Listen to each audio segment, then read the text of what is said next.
بسم الله الرحمن الرحيم الحمد لله رب العالمين والصلاة والسلام على نبينا محمد وعلى آله وأصحابه أجمعين أما بعد. Dear beloved viewers, I welcome you to this episode of Zakat in Islam with an Islamic greeting.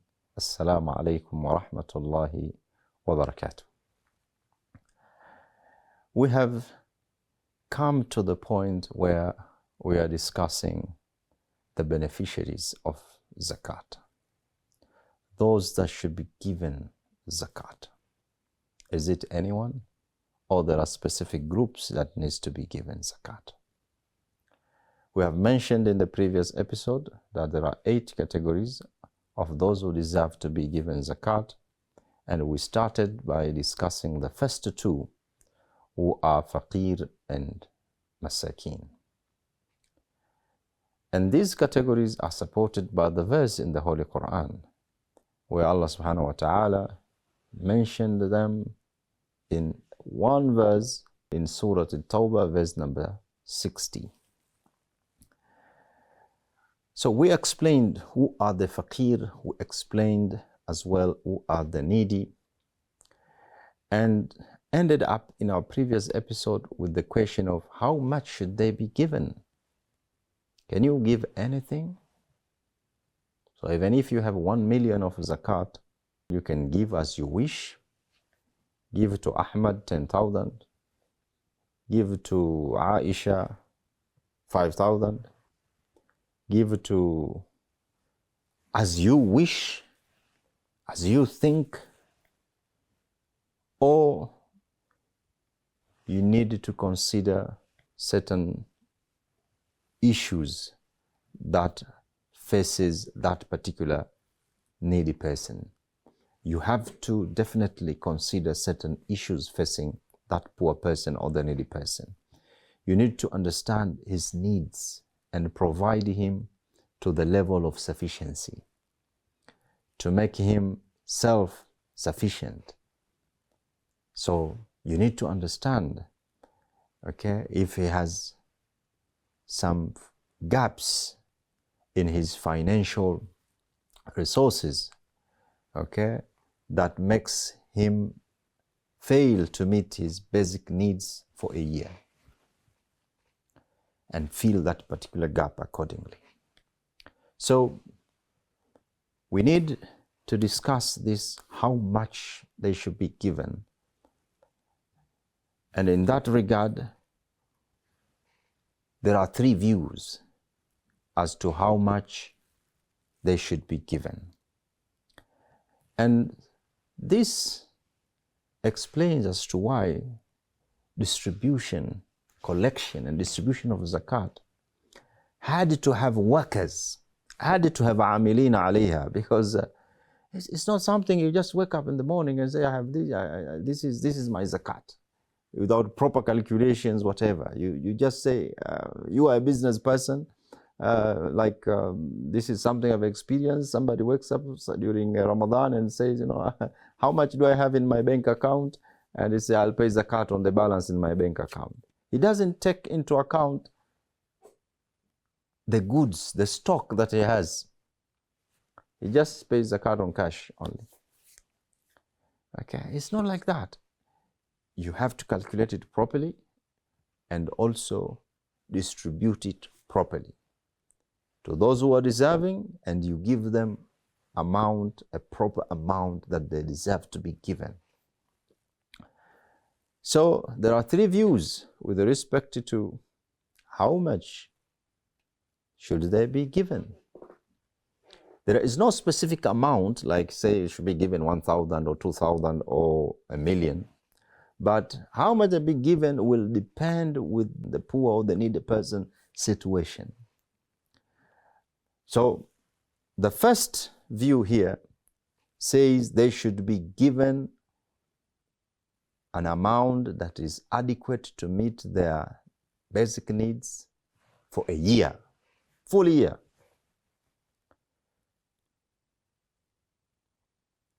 And this is the view of Imam Malik, Hanbali, Al-Ghazali, Ibn Uthaymeen, and other scholars. Ibn Uthaymeen, in his book Al-Fatawa, he said that قال العلماء, that the scholars have said, يعطون لحاجتهم ما يكفيهم وعائلتهم لمدة سنة. They are given, the poor and the needy, they are given for them and their families what will suffice them for the full year. So here it tells you, you need to do calculations to understand what they need for a year on rent, because that's accommodation, is an essential, the basic need. What do they need for food for a full year? What do they need for school, if they have children, for school for a year? What do they need if there is someone who is sick that requires drugs and so on? What do they need for medication for a year?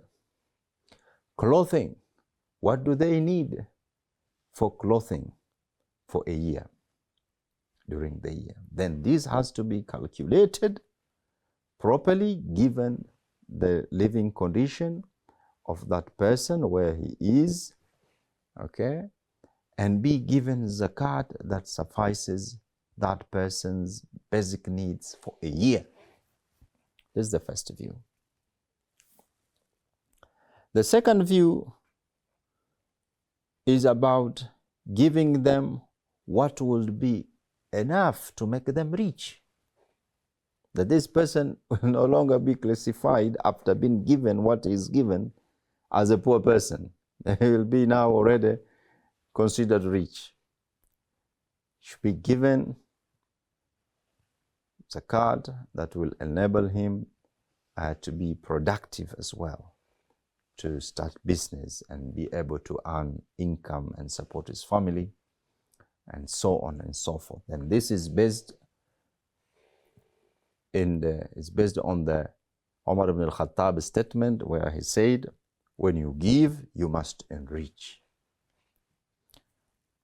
And the third view is of Imam al-Shafi'i, Ibn Taymiyyah, Imam al-Nawawi, and Jalal al-Din al-Mahalli. They say that this poor or the needy should be given zakat that enables to meet their needs, their basic needs, for their lifetime. لِمُدَّةِ حَيَاتِهِمْ, for their lifetime. Should be given them something that is enough to make them self-sufficient for their life. But the question here is, as we know, somebody is very hard to know who will live 60, who will live 50, who will live 70 years, who will live 80 years.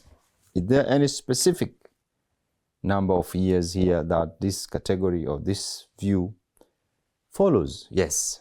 According to this view, they said for a lifespan, that is for 60 years.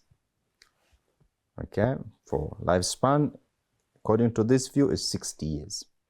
So if this poor person is in his 30s, okay, or is in his 40s, we should calculate what he needs yearly and multiply by the number of years up to 60 years and be given zakat. So you can see that the issue of giving zakat has different scholarly opinions, and the strongest of these opinions is that of a year, that they should be given enough to meet their basic needs for a year, and not lesser than that. But we know that there are some scholars, very handful of scholars, who says that they can be given for 1 day and a night. But according to Imam al-Qaradawi, with respect to this scholar's view, he categorically said that they claim that 1 day's food is enough in zakat distribution looks unacceptable. the supportive saying that this saying of 1 day food or what is only for beggars. The people who are begging, they need to be given what is enough for them for a day and a night, but not for zakat distribution. And as I said, the majority of scholars, it's not for a day. It's not for a day and a night. It is for a year. Unfortunately, I can say with my experience in advising people on zakat, I have encountered so many zakat payers of whom, when I say you have to give to the poor and the needy that which is adequate to meet their basic needs for a year, and the immediate reaction is twofold.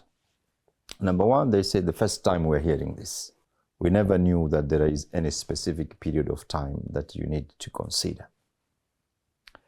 And the second reaction is, but there are so many poor people. There are so many poor people. If we give every poor what is enough for a year, then other poor people will not get. And my response is, my dear beloved brother or sister, number one, for the first concern, now you know. Now you know. The majority of scholars, the strong view of the scholars is to give them for a year. What is enough to meet their basic needs for a year? And let us not go with minority views that scholars who are an authority in this field, like Imam Yusuf al-Qaradawi, who is the author of the book Fiqh al-Zakat, categorically say that this is unacceptable. You cannot give zakat an amount that suffices a person for a day or a night. This is unacceptable. This is an amount you give for sadaqah to the beggars. So now you know. And alhamdulillah, this is one of the objectives of this session, to educate and to inform you. As for the second concern, I say that zakat is a form of worship to please Allah subhanahu wa ta'ala, not to please the poor.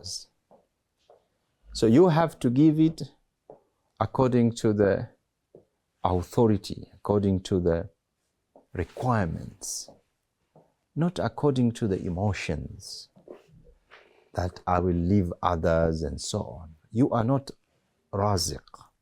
You are not the sustainer. You are not the provider of the poor. You fulfill your ibadah as is required and leave the rest with Allah subhanahu wa ta'ala. And you say to Allah subhanahu wa ta'ala, this is what I own, this is what I manage to distribute according to your sharia, and give the poor that can be given to them to meet their basic needs for a year. And if there is nothing remains for other, it is Allah who is the provider, not you.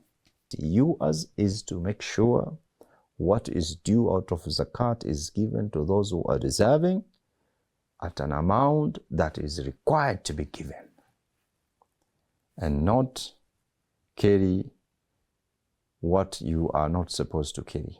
It's not your responsibility to feed and clothe and accommodate all the poor and the needy out of zakat. You do what is required according to Sharia. So, dear beloved viewers, we have explained this question of how much should be given, and I believe it is quite clear. We take a short break and we'll continue with the second part of this session, where we will look at, are there poor who should not be given, and conclude with the workers of zakat, al-amilina alayha. Please don't go away.